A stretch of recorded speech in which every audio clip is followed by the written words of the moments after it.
Bueno, iniciemos con la típica explicación del por qué hago el video. Entonces el otro día estaba leyendo sobre Mohori Kito, uno de los mangakas que más me ha interesado últimamente. Pues entonces eran las 10 de la noche y mientras veía los trabajos de tutor me encontré con que él también había hecho Narutaru, un anime y manga con el que me había interesado en leer hace ya bastante tiempo. Y como principalmente conozco a Kito por su trabajo en Bokurano, entonces empecé a ver el anime rápidamente. Cuando terminé entonces pasé al manga, y ya eran más o menos las 10:30 de la mañana. Pasé a leer el manga, pero el sueño me dio en la cara. Quería dormirme, pero estaba tan interesado en saber cómo terminaría que empecé a agazapar por todas las páginas sin leer prácticamente. El caso es que el final del manga me recordó muchísimo a Mirai Nikki, por alguna razón.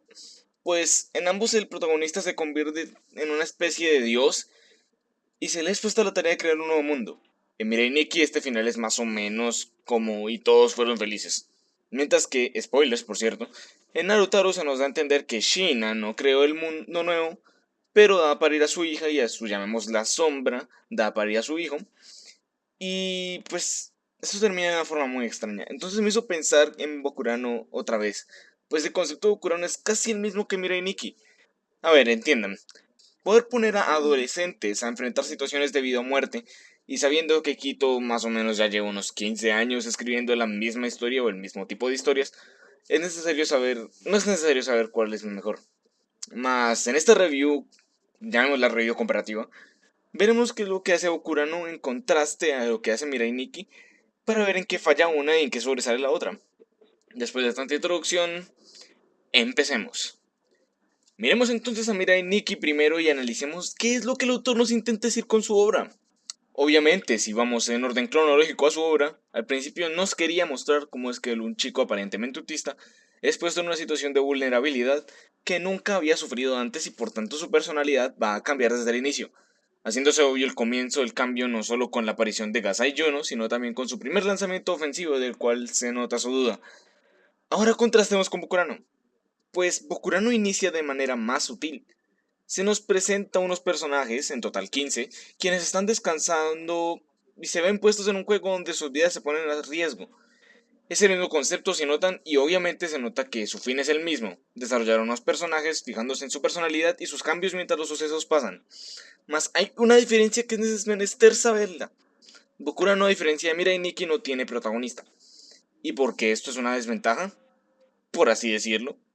Pues si tienes un protagonista en singular, en tu historia es más fácil mostrar todos los sucesos que pasan desde su perspectiva, y por tanto que el espectador entienda sus cambios emocionales como persona. Esto obviamente es más duro de hacer con una historia con protagonistas, en plural, pues las perspectivas cambian y obviamente todos se desarrollan diferente.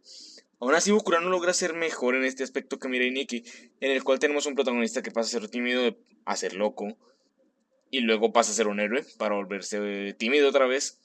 Y luego tenemos un gay que pasa a ser más gay. Luego tenemos una chica que no hace nada y sigue sin hacer nada. Un bully que se queda igual. Este sigue. De hecho, hay personajes que están ahí solo para verse bonitos. El único personaje que más o menos tiene el resto del concepto original es Minene, pues ella cambia de forma al menos creíble en el transcurso del anime. En Bokurano tenemos entonces personajes que duran menos que los de Mirai Nikki y aún así dicen mucho más que los de Mirai Nikki. Tenemos a Kokopelli, quien muere en el primer capítulo pero nos transmite que ha de vivir cosas horribles y que ha sufrido y que lleva su destino pegado a él. Y obedientemente, aunque no le lo desee, cumplirá con su misión de hacer la demostración de la primera batalla. Luego hay demás personajes que, aunque algunos un tanto cliché, en el tiempo dado se desarrollan de una manera interesante. Y ese es un problema, la verdad, de Okurano. Los personajes tienen demasiado poco tiempo para desarrollarse. Eso quiere decir que los últimos elegidos para pilotear serán los mejor desarrollados a diferencia de los primeros. Y esto deja una línea que separa a los personajes unidimensionales contra personajes multidimensionales que queda muy marcada en el anime, como en el manga. Pero teniendo en cuenta esto, Bokurano hace un trabajo excelente abordándolo.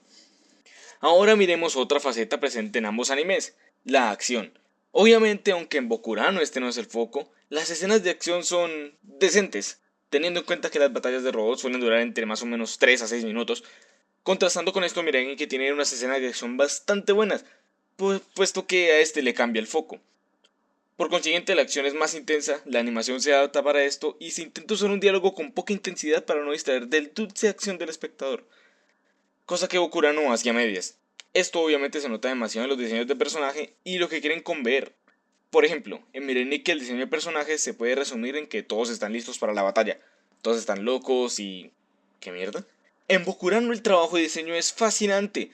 Todos los personajes convén una sensación de debilidad y es casi como la firma del autor que ninguna chica sea voluptuosa. Todas son lo más planas posibles, pues esto da la sensación que ya expliqué de impotencia, que obviamente es cierta, teniendo en cuenta que la situación por la que pasan los protagonistas. Y no solo el diseño de personajes, sino también los ambientes. Están llenos de grises, azules, muy poco rojo, tenemos colores muy pálidos. Y de vez en cuando tenemos un naranja. Esto nos ayuda a potenciar el sentimiento de tristeza, miedo y desesperación. Y el naranja nos ayuda a entender que hay esperanza de alguna u otra forma. En Mereniki esto está muy bien hecho también, ya que no se centra en la psicología, sino más bien en la acción, y se da un uso de una gran cantidad de colores vivos que refuerzan el sentimiento de adrenalina. Y en el caso del manga se usan cuadros con grises muy pesados, que también ayuda con esto, contrastando con las líneas delgadas y delicadas de Bokurano. En el apartado de animación es obvio quién gana, así que no me meteré en esto.